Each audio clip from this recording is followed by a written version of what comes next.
Sa araw-araw na nakakasalamuha natin ang mga taong may iba't ibang paniniwala. Pero kahit magkaiba tayo, posible ang maayos na samahan basta may respeto at pangunawa. Sa vlog na ito, ipapakita namin ang tatlong sitwasyon kung paano makikipag-ugnay ng may tunay na pakikipagkapwa. May pagkain ako. Gusto niyo ba? Salamat din. Pwede kainin ko dahil sa ayun. Walang problema.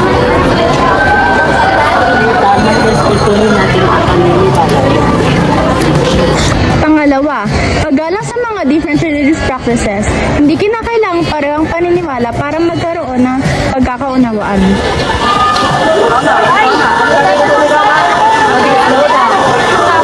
Magandang halimbawa ang papakita ng respeto at paniniwala ng iba. Handa natin ang mga bagay para sa kanya.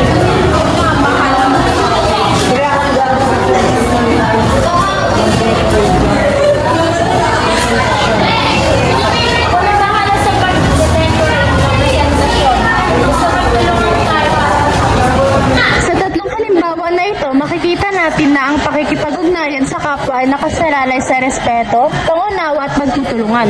Kahit magkakaiba ang paniniwala, ang pakikipagkapwa ay posible at mahalaga sa ating pang-araw-araw na buhay.